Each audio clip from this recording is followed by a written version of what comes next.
Olá, bem-vindo, bem-vinda. Este é o seu programa Reavivados por Sua Palavra aqui da TV Novo Tempo e a gente está aqui junto todos os dias às 6 da manhã, começando um capítulo novo para que você possa crescer espiritualmente, compreender melhor a Bíblia. E hoje nós vamos para o capítulo 31 do livro de Jó, este livro que a gente está aprendendo a conhecê-lo melhor. Tem muita poesia bonita, não é? Infelizmente a gente não conhece hebraico para poder entrar de cabeça aí na poesia deste livro, mas tem os diálogos, tem os ciclos desses diálogos e nós estamos chegando aqui no monólogo, né, que Jó está fazendo. São vários capítulos que ele fala sozinho. Ele vai dando as razões da sua fé, vai falando de coração, vai abrindo o coração. Então hoje é o capítulo 31. Nós somos gratos a você que está aí no YouTube, que nos acompanha. Nosso canal é Reavivados por Sua Palavra NT. Nós temos o maior orgulho de poder ter você ali, não é? Um orgulho santo, né?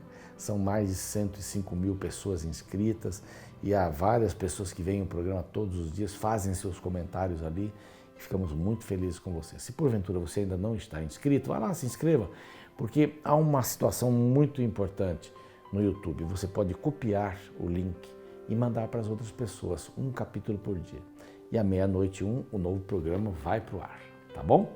Vamos dar uma olhadinha no capítulo 30, é o monólogo, não é? Esse monólogo que está indo desde o 28 até o 30, o 31, aliás, e no capítulo 30 nós encontramos o lamento de Jó, não é? Sobre a miséria que ele havia caído, né? Mas agora se riem de mim os de menos idade, né? As pessoas não me respeitam, né? Nem os de menos idade me respeitam. Antes eu chegava e os jovens saíam, me davam lugar. Hoje eles não me respeitam mais, e cujos pais eu teria desdenhado de pôr de lado dos cães, não é? Melhor do que os cães, ele não é nem melhor do que os cães. E de míngua e fome se debilitaram, roem os lugares secos desde muito, em ruínas e desolados. Então ele está falando da situação dele, né? Como eram aqueles que zombam dele. Os que zombam de Jó aqui neste capítulo eram aqueles que sofriam no passado. Eram aqueles que não tinham bens. Ele diz assim, do meio dos homens são expulsos, grita-se contra eles, como se grita atrás de um ladrão, habitam em desfiladeiros, sombrios, nas cavernas das terras. Verso 8, assim, são filhos de doidos, raça infame, e da terra são escorraçados. É esse o tipo de gente que agora está zombando de mim. Quer dizer, eu estou sem sossego. Olha em que situação eu estou. Por quê? Como eles zombavam? Eles diziam, Deus te abandonou, por isso que você está assim. Você não foi fiel a Deus, Deus lhe abandonou. Então ele tem um lamento bastante grande aqui e aproveitam para desdenhar de alguém que foi rico. Tem aquele negócio assim de, é rico, eu não gosto dele, né?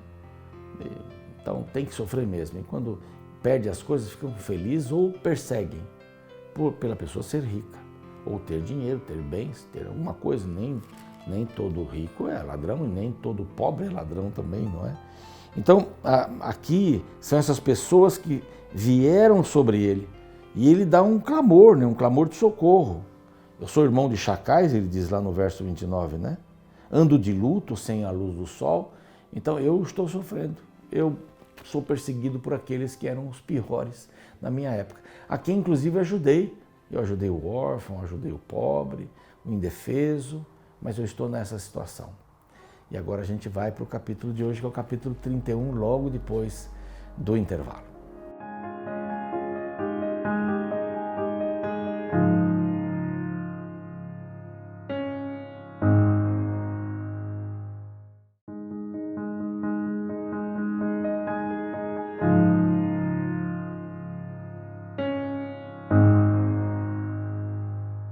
Muito bem, estamos de volta agora para estudar o capítulo 31 de Jó.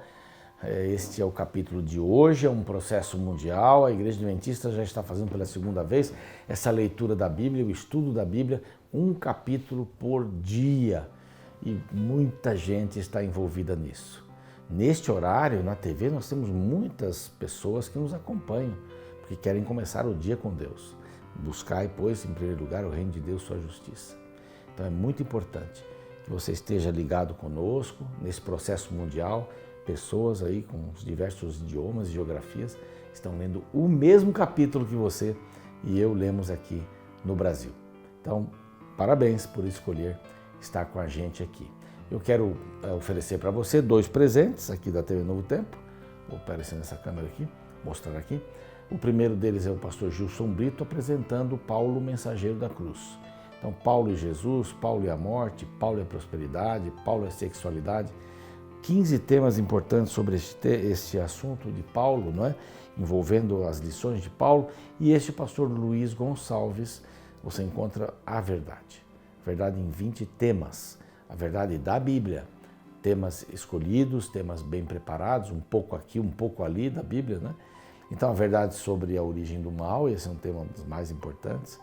A verdade sobre a morte, também outro tema importantíssimo, e outros tantos você encontra aqui. Basta escrever para este número que está aparecendo aqui. Este número aqui é um WhatsApp, não é? Você pode escrever para lá, dar o seu nome e endereço, vai receber de graça aí na sua casa, tá bom? Um presente da TV Novo Tempo, o canal da esperança. Bom, esse capítulo aqui é um capítulo muito interessante. Jó aqui fala da sua integridade, fala da sua inocência. O que ele escolheu fazer para ser alguém próximo de Deus, né? Ou por ser próximo de Deus, ele escolheu fazer isso. Essa é a melhor frase. Por andar com Deus, por colocá-lo em primeiro lugar na vida, ele fazia isso. Assim era a vida de Jó. Então, são vários temas, eu vou ler aqui, são 11 pelo menos situações, eu vou ler rapidamente aqui. O primeiro ele diz assim: fiz aliança com os meus olhos, como pois os fixaria numa donzela. Isso aqui é a castidade, não é? Jó é uma pessoa casta. O que é ser casto? Casto é não ter a relação sexual antes do casamento. E no casamento, não ter um outro parceiro, a não ser a sua esposa, o seu marido. Então ele diz assim: os meus olhos não são para outra donzela.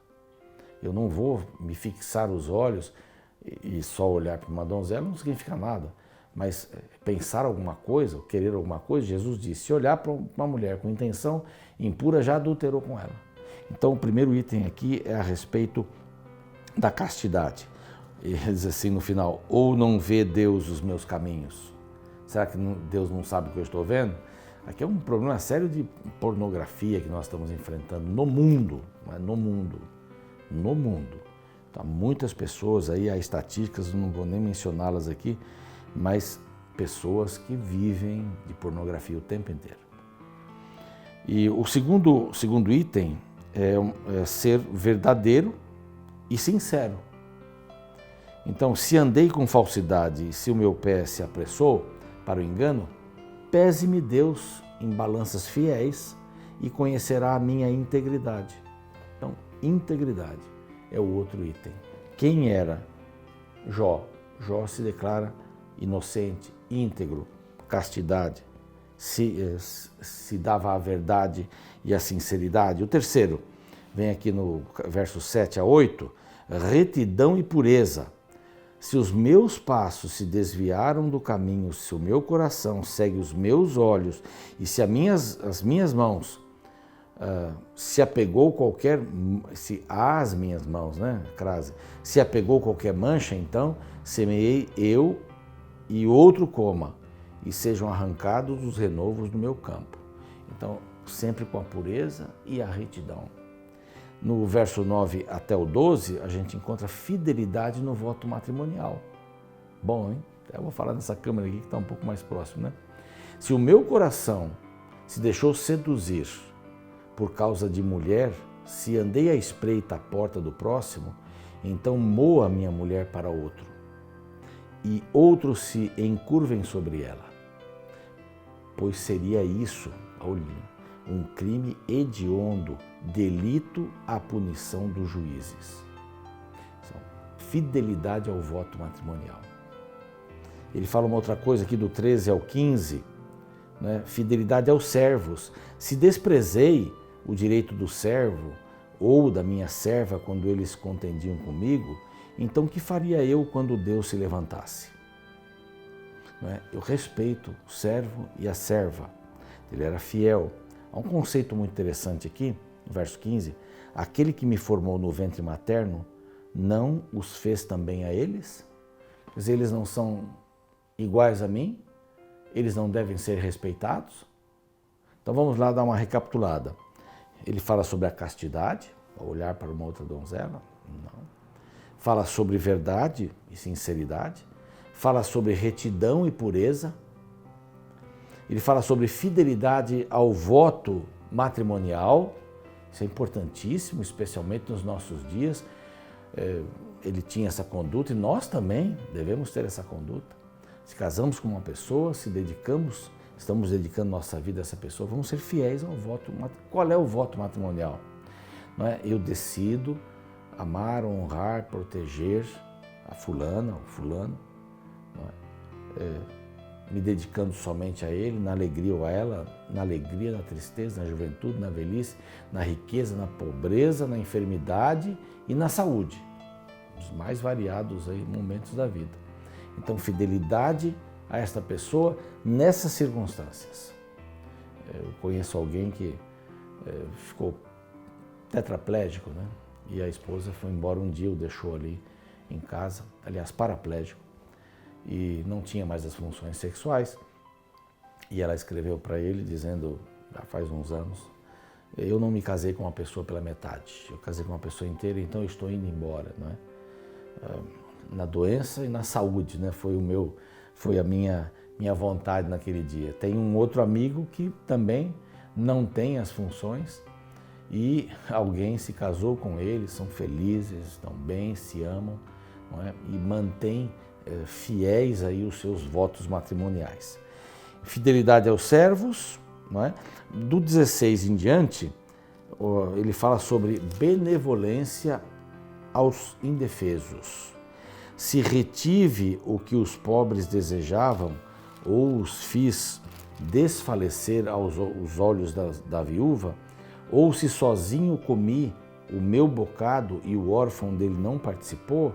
Então aqui está dizendo falta de roupa, olha, isso aqui é o maior, é do 16 até o 23. Essas questões sociais são importantíssimas, elas fazem parte do Evangelho. Tem muita gente que diz assim, não, isso é Evangelho social, isso aí não é uma mensagem pura da Bíblia. Como não?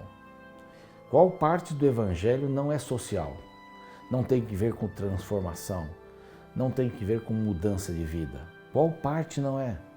Em ajudar o pobre, o necessitado, não só conhecer a Cristo, mas também mudar de vida, desafiá-lo. Então, este, talvez por ser o mais importante aqui, tem mais versos do que os outros. Então, essa questão dos indefesos, cuidar dos indefesos, ser a voz dos indefesos. E eu acho isso muito importante. Nós tivemos há uns anos atrás, na região sul de São Paulo, um trabalho muito forte nessa área, chamava-se Espaço Comunidade Esperança, ECOI. Chegamos a ter mais de 30 cursos rápidos, profissionalizantes, e tínhamos cursos de empreendedorismo, de contabilidade, de marketing, para que essas pessoas que aprendiam a fazer um ofício ali rapidinho, pintura, cabeleireiro, manicure, pão e outros tantos que havia por ali, elas tivessem uma assessoria contábil, porque senão elas quebram, e de marketing também para fazer a propaganda, para colocarem-se à vista dos outros. Não é? E elas também tinham uma das coisas mais bacanas que nós já fizemos ali, o Banco da Esperança. Era um microcrédito, hoje não tem mais isso, né? Então não adianta você me escrever dizendo, olha, eu quero participar, infelizmente não temos mais isso, mas gostaríamos de ter.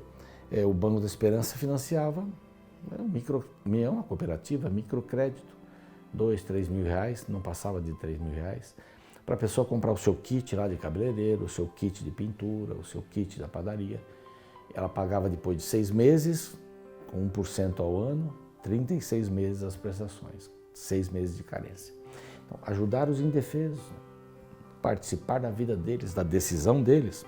Aqui, a partir do verso 24, então, ele fala sobre que eu me abstive da cobiça e da idolatria.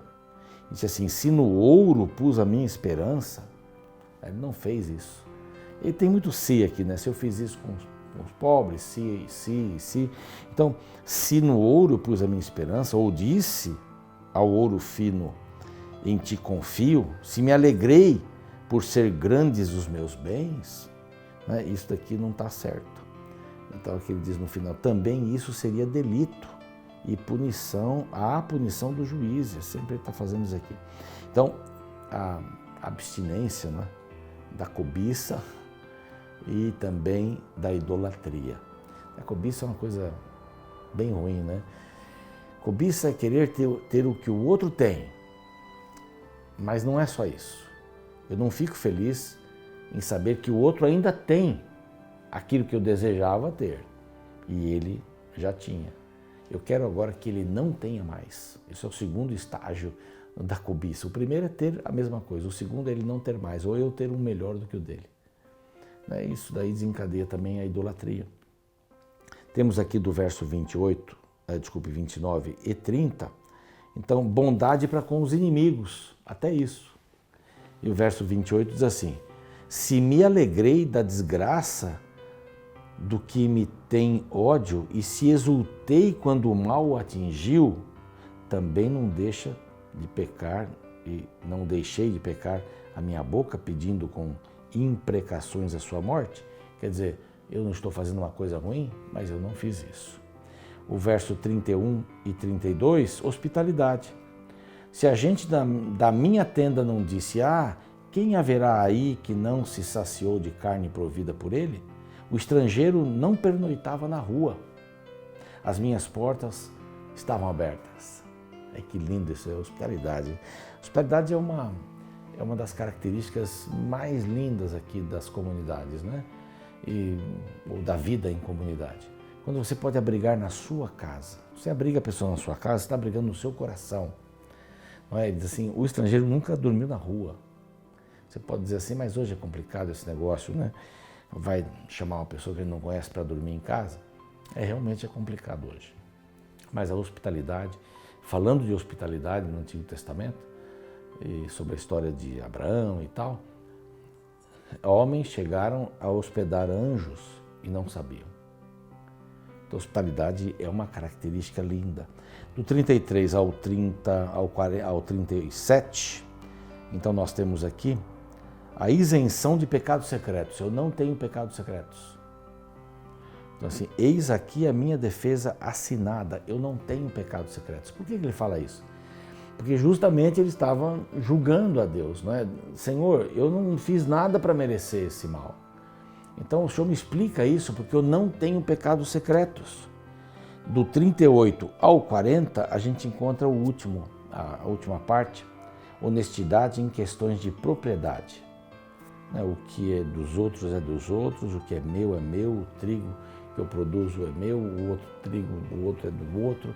Então essa questão da honestidade nesse sentido. Que coisa linda Jó apresentar aqui esses 11 pontos, não é? Indicando como é que ele era e no que ele acredita. Você percebe que a palavra integridade apareceu várias vezes aqui. Jó mostra a sua integridade. Então, integridade em várias áreas, não é? Ele era íntegro na relação com o pobre, com o indefeso, ele era íntegro. Ele era íntegro na questão do sexo oposto, da traição para com a sua esposa. E hoje nós podemos dizer da traição, né? Para os nossos dias, a traição, homem e mulher, mulher e homem, essas coisas todas. A traição que tem vários níveis também, mas ele diz assim, eu não vou passar por isso. A castidade, manter-se casto, manter-se fiel aos votos do casamento. Então são temas muito relevantes que ele apresenta aqui. Trabalhar com a cobiça e a idolatria, isso também é uma coisa assim fenomenal. Benevolência para com os indefesos, sim. Se eu tenho voz, eu posso ir ao encontro deles. E os servos também, fidelidade para com os servos. Porventura, nós não nascemos no mesmo processo do ventre materno, a gente não é igual até a gente nascer. Aí então, aí posso ser pobre, posso ser rico, mas nós viemos de forma igual, não é? A mesma forma, rico, pobre, o afrodescendente, o amarelo, o branco, nascemos da mesma forma e estamos nas mãos de Deus.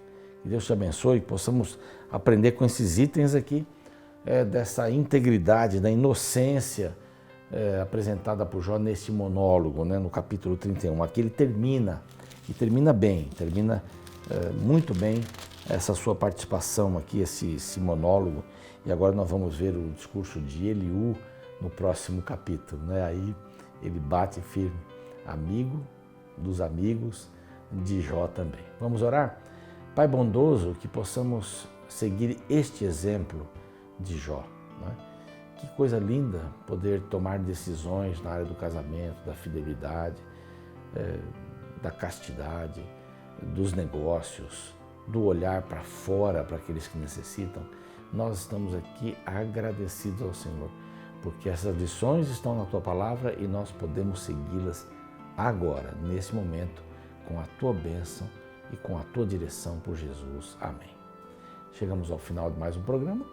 Você fica com o clipe musical e a gente volta amanhã com o capítulo 32, o discurso de Eliú.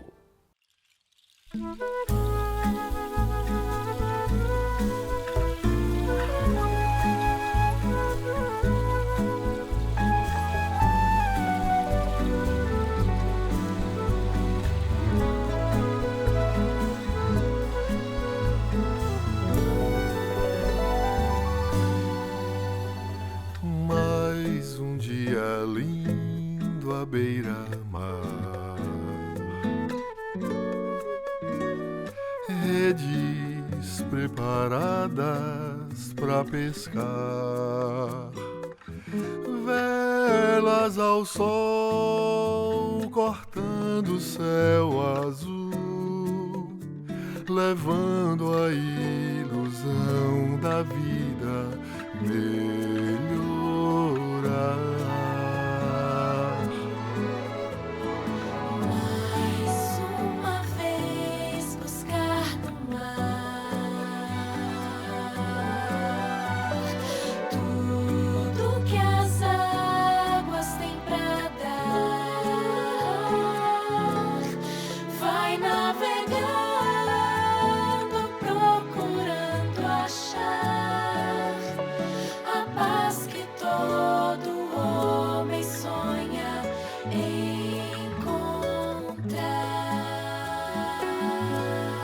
Mais uma vez voltou pra casa com o que pescou na mão. Mais uma vez não foi nas águas que encheu seu arrastão. Volta pra rotina, seu vai e vem. E nas areias da praia vai achar tudo que sempre ele buscou no mar.